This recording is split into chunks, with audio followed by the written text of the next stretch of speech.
there's a Supreme Court case that you could mistake for a sermon. It's the case that recognized that same-sex couples have a constitutional right to marry. Here is a sense of what Justice Kennedy wrote.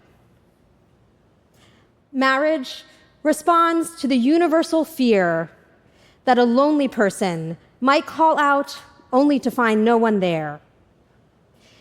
He goes on to say that marriage offers care and companionship, and the decision argues that these are basic human needs that everyone should have access to, whether they're straight or queer. Validating. But what do these words say to you if you're single? Anybody single here? I mean, there should be quite a few of you because in the US, the percentage of American adults who have never been married is at a record high. Married people, you're not off the hook. I'm going to get a little morbid for a moment and have you contemplate what happens if your marriage doesn't last until the end of your life. Whether because of divorce or outliving your spouse.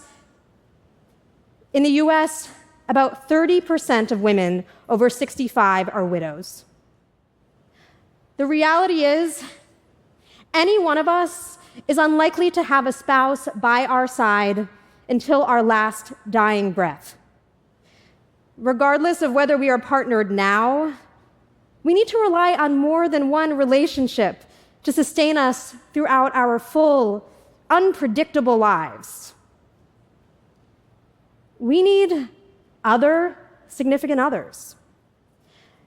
And there's an overlooked kind of relationship that we can turn to: friendship. I got the sense that friendship could be this stronger force in our lives because of a friendship that I stumbled into. We would see each other most days of the week, be each other's plus ones to parties. My friend has this habit of grabbing my hand to hold, including when I brought her to my office, and then I'd have to be like, no, not in the office. But it's only, I wouldn't let my husband do that in the office either. It's just, setting matters. But it was only an issue because for us, affection is a reflex. And I knew it couldn't be just us. I went out and interviewed dozens of people who had a friendship like ours, and I wrote a book about them. And the kinds of friends that I spoke to, they don't just have a weekly phone call. They're friends like these. Natasha and Linda are the first legally recognized platonic co-parents in Canada. And this is them with their teenage son on vacation. Joe and John have been best friends for many decades. When Joe was struggling with alcohol and drug use, John got him into recovery. And then John decided that to support his friend, he would also become sober.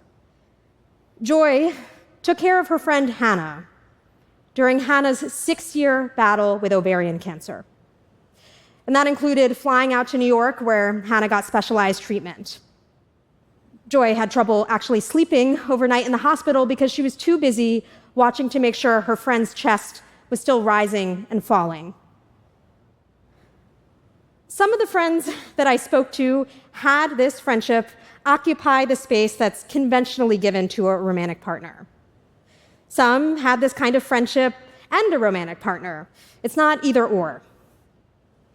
As I spoke to these people, I realized that they were at the frontier of friendship, helping us imagine how much more we could ask of our platonic relationships. Which is true, but another way of looking at it is they're doing something retro, even ancient. In ancient Rome, friends would talk about each other as half of my soul or the greater part of my soul, the kind of language we now use in romantic relationships. From China to Jordan to England, there was a practice called sworn brotherhood, where male friends would go through a ritual that would turn them into brothers. About a century ago, friends would sit for portraits like these, with their arms wrapped around each other, their bodies up close. What I took from this history is that if we don't limit friendship, it can be central to our lives. But Today, not everybody recognizes that. I spoke to a mother who really tried to get her son to make dating a priority because she wanted him to find emotional wholeness. And her son told her, "I found it in my platonic life partner."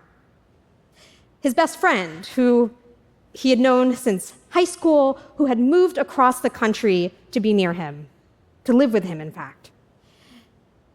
The mother said, "I don't understand how you can be partners with someone you're not romantic with."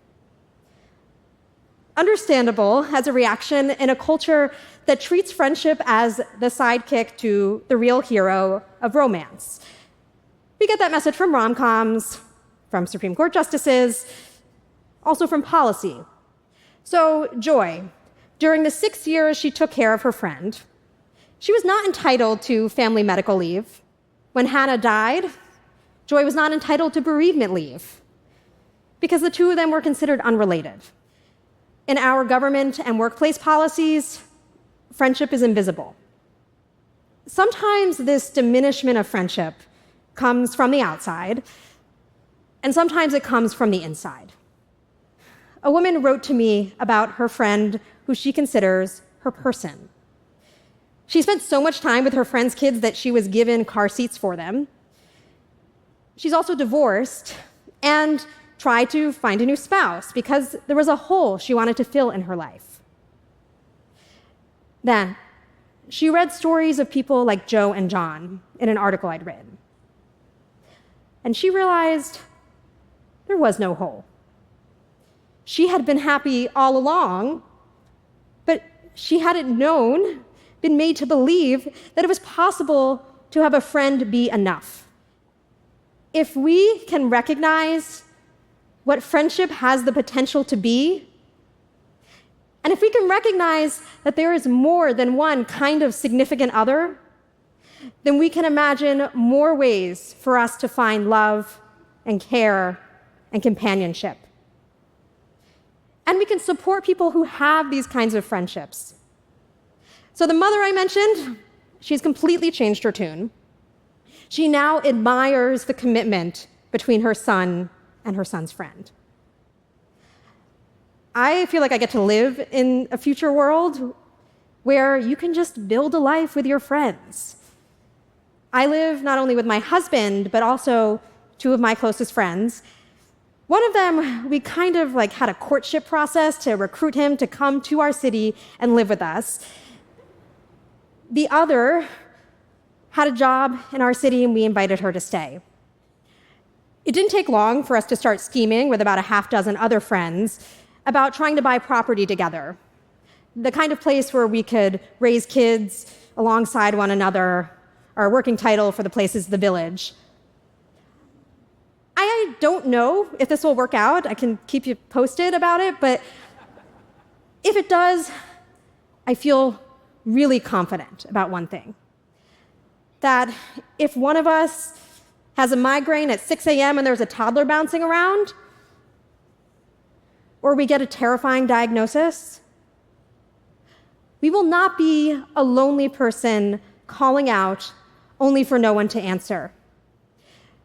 And this is what I hope for all of us. That we feel like we have permission to share our lives with whoever we are lucky enough to find, whether that's a spouse, a sibling, or a house full of friends. Thank you.